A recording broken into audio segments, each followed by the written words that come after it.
At ngayon mga giliw naming tagapakinig, narito si Lola Sela sa kanyang pangalawang kabanata ng kanyang kwento na pinamagatang Miguel at Gabriel, dito sa ating dulang Mga Kwento ni Lola Sela.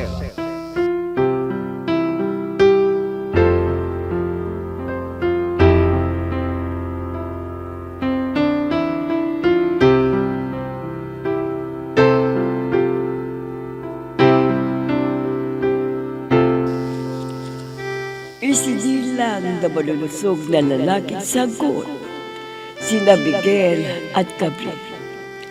At habang lumalaki, ay napansin nilang salbahe sa Gabriel. Hanggang sa lumaki, nagbinata na sila, lalong sumaba ang ugali ni Gabriel. Kinuha ang medalyon na may sumpa ng itim na espiritu. At hindi na pinakinggan ng kanyang ina. At nasaktan pa niya ang kanyang kambal na si Miguel. Nagliwaliw at hindi nagkamali ang kanyang ina sa sinabi, mapapahamak siya.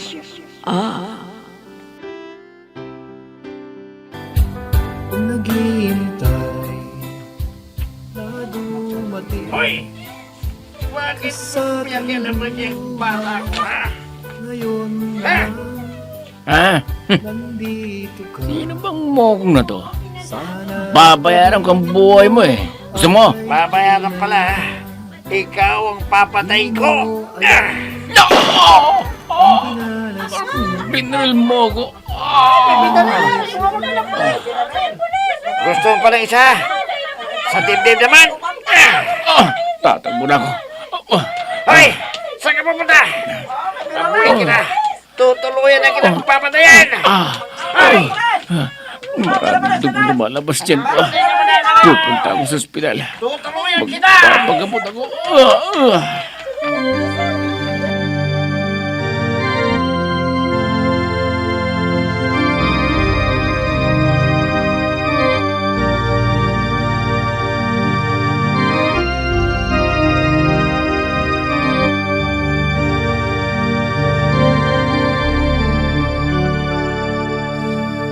Ay, hapon ka. Malapit nang dumilim ang paligid, pero wala pa si Gabriel. Problema talaga ang lalaking yon.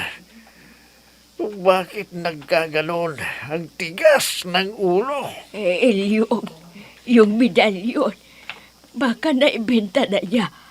Magkakabisa ang sumpa.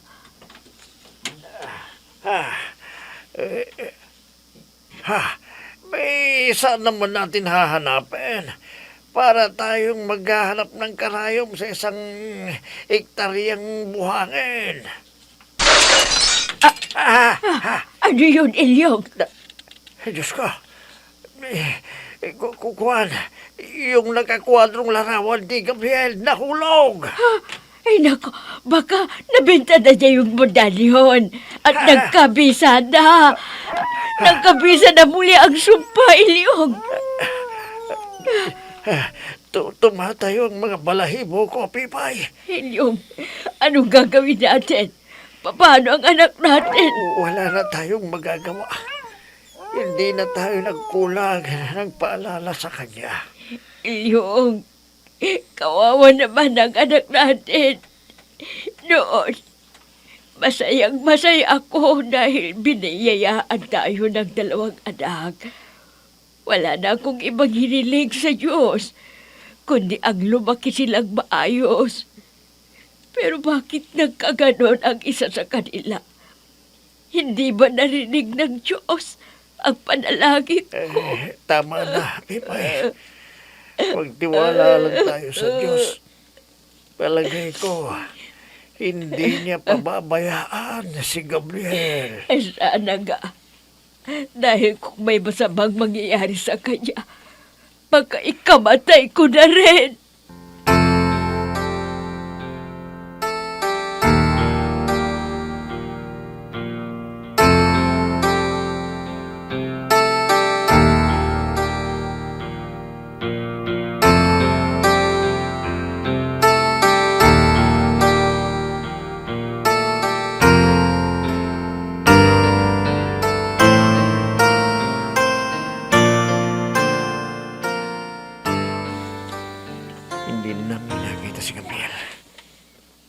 Saan kayo nagpunta yun?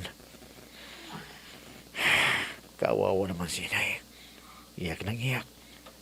Alalang-ala siya sa kambal ko. Miguel? Ah, si Mayra. Papalapit sa akin. Oh, Miguel. Saan ka pupunta? Mayra, ako ang pupunta sa bukid ngayon. Ha? Ikaw lang mag-isa? Bakit? Nasaan ang itay mo? Nasa bahay. Nilag na naman kasi ang inay. Kaya, siya yung nag-aalaga. Ganun ba? Hindi ka na ba nagsama ng ibang magsasaka? Hindi na, Mayra. Marami rin silang trabaho ngayon eh. Dati ka bang pumupunta sa bukid? Hindi eh. Ngayon lang. Susubukan ko.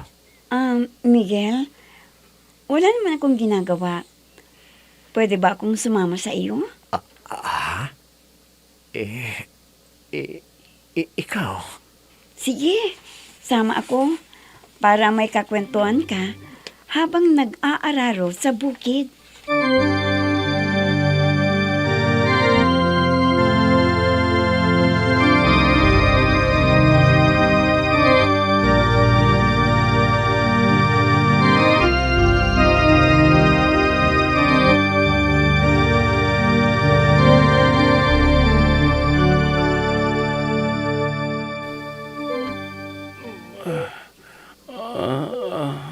Saan ako naroon? Tama. Nasa ospital pala ako. May bendang tiyan ko. Nabaril pala ako. Buti na lang nakarating pala ako sa ospital. Kung ganun, buhay pa ako. Ang pera ko. Nasaan ang pera ko? Sir, hinahanap po ba ang pera mo? Nasa akin. Nabawasan na po kasi may binili akong gamot para sa operasyon ng sugat mo. Ha? Akin na. Ito po. Hanggang kailan ako magtatagal dito? Siguro mahigit 1 linggo po, sir. Ganun ba? Akala ko pwede na akong lumabas ngayon. Hindi po pwede. At saka hindi rin kayo papayagan ng pamunuan ng ospital. Delikado po. Malaki po ang sugat nyo eh. Hindi pa kayo basta-basta makakalabas. Baka mabinat pa kayo. Sige, dito muna ako. Pero halagaan mo ako ha. Opo, sir. Talagang aalagaan kita. Kasi pasyente ka namin. Sige, sir ha. Chinik ko lang po ang swero mo. Maiwan na kita. Sige, miss. Ang ganda niya. Gusto ko siya. Kapag malakas na ako, ilalabas kita rito sa ospital.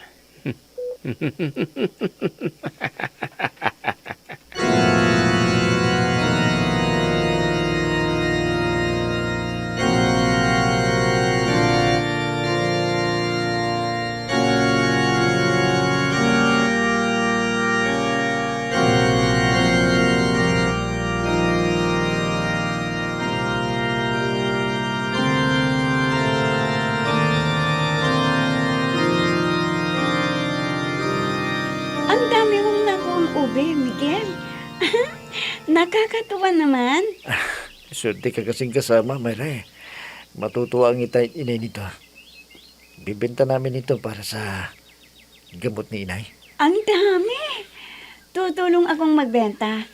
Marami akong suki. Madaling maubos ito. Sige, tama. Baka hindi pa kaya ni inay.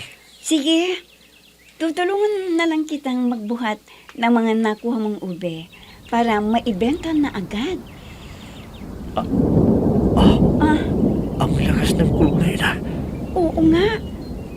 Biglang sumayata ang panahon. Bilisan natin. Baka abutan tayo ng malakas na ulan dito. Mahirap bumaba ng bundok. Sige. Tayo na sa kinaroroonan ng kalabaw. Naku, ang bigat niyang binuhat mo. Daan-daan ka lang.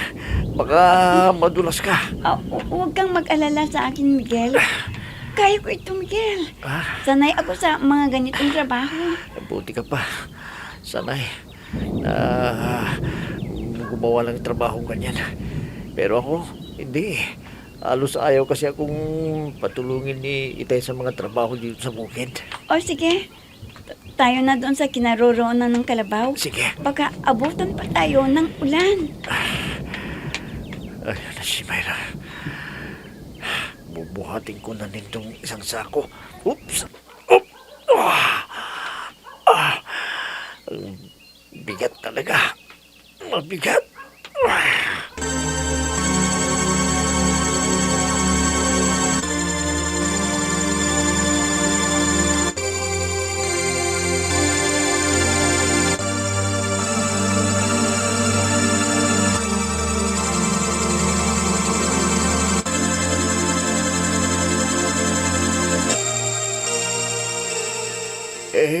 Pipay. Kumusta na ang pakiramdam mo ngayon? Medyo bumuti na rin. Kaya lang, nahihilo pa ako kapag tumatayo ako. Magpahinga ka lang.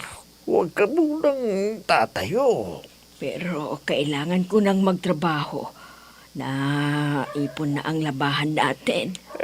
Huwag kang mag-alala. Nalabahan ko na yung iba. Isusunod ko yung iba mamaya pagkatapos nating mag-agahan, ha? Siya nga pala. Nasaan si Miguel? Parang magdamag na hindi ko nakita. Nagpaalam sa akin kahapon na susubukan daw niya ang pumunta sa bukid. Maghahanap siya ng ube o singkabas sa paanan ng bundok. Ha? Pinayagan ba? Wala pang kaalam-alam yon sa trabahong ganyan. Baka kung mapano siya. Marami naman ang pumupunta doon eh. Hindi siya pababayaan. Itay! Inay! Ito na pala siya eh. At parang tuwang-tuwa. Nakakuha siya yata ng singkabas. Oh, anak! Kumusta ka na? May nakuha ka bang singkabas? Nako, tamang-tama. May merinda na tayo mamaya. Dalawa lang Itay. Abay, dalawa. Nako, para sa inyo lang ng inay mo yan. Tig-isa na kayo. Dalawang sako po. Yung ubi na nakuha namin, Itay. Miguel!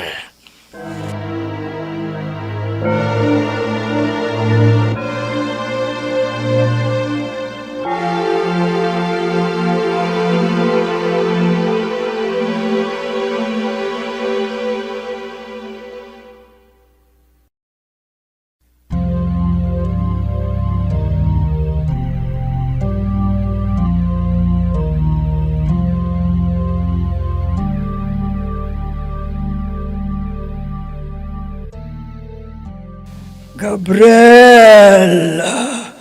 Gabriel! Ano yun? Parang may naririnig ang tumatawag sa pangalan ko. Gabriel! Bumagon ka! Bumagon ka, Gabriel! Hindi. Ayaw ko. Bumagon ka! Tinatawag ka ng ating Panginoon! Bumagon ka! Bakit parang gumagalaw mag-isa ang aking mga paa? Hindi. Ayaw ko. Ayaw ko. Bilisan mo, Gabriel! Tumakbo ka na! Naghihintay ng Panginoon sa'yo! Bilisan mo! Bakit hindi ko mapigilan ng aking mga paa? Hindi. Ayaw ko. Ayaw ko. Bangin. Bangin. Mahulog ako. Mahulog ako. Ah!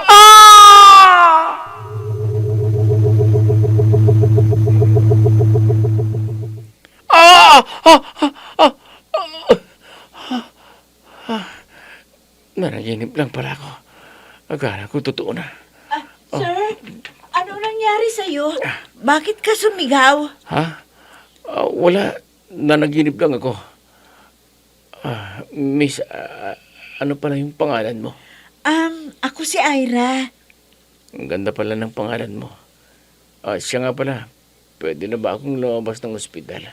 Oo, pero bukas na. Sige, bukas na. Pero kasama kitang lalabas dito sa ospital, ha? Sir?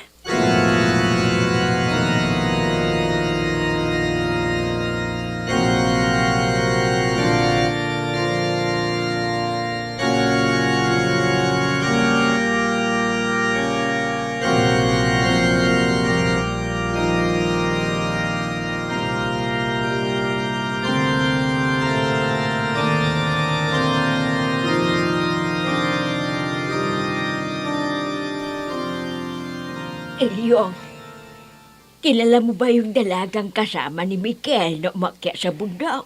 Oo, Pipay. Anak yun ni paring Kadyong. Parang nagkakapalagayan na sila ng loob ni Miguel, ah. Sa bagay, wala namang masama kung magkakalagayan sila ng magandang loob na bawat isa. May mabait naman yung mga magulang ng dalagang yun eh. Elyong, si Gabriel, wala pa bang balita tungkol sa kanya? Wala pa nga, Pipay. Nagtanong-tanong na rin ako sa mga kasamahan naming magsasaka. Talagang hindi lang nila nakita si Gabriel. Naku, saan kaya siya pumunta? At ang isa pang inaalala ko ngayon ay yung medalyon. May siguradong nabinta na niya yun, Pipay. Paano yung sumpa? Tiyak na lumabas ng itim na espiritu sa medalyon na yun. Yan. Ang paghahandaan natin, Pipay. Huwag nating pahintulutang madamay tayo. Sana, patnubayan tayo lagi ng Panginoon.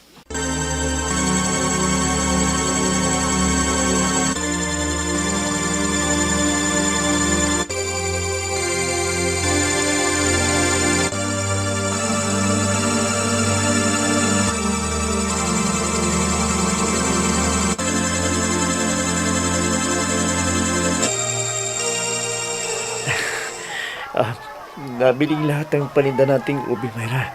Yung iba, nagtatanong kung meron pa. Oo, Miguel. Nakakatuwa. Marami pang nagtatanong kung meron pa tayong tinda.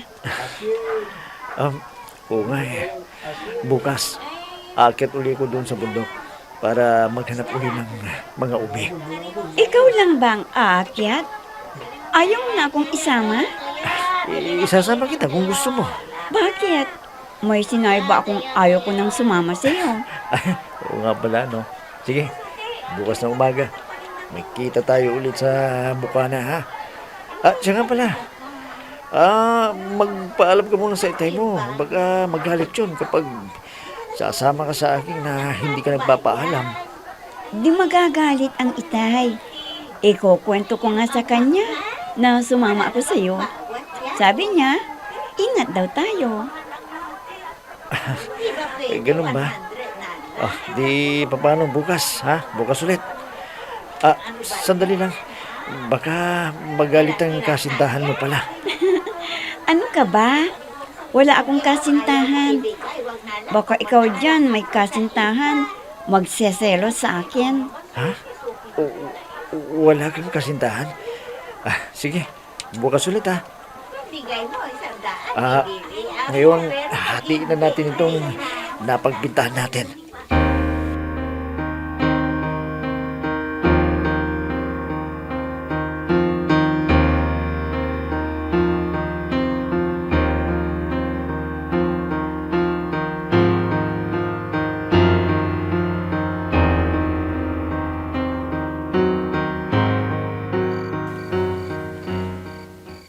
Magaling ng sugat ko.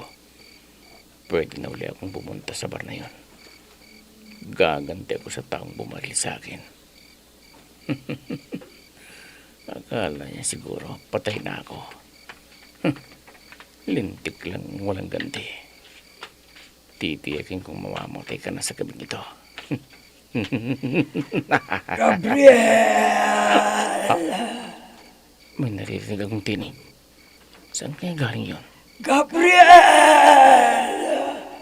Gabriel! Sino ka? Bakit hindi kita nakikita? Nandito ako! Lumingon ka sa likuran mo! Ha? Sino? Ah, ha? Huwag! Huwag kang lalapit! Huwag! Huwag!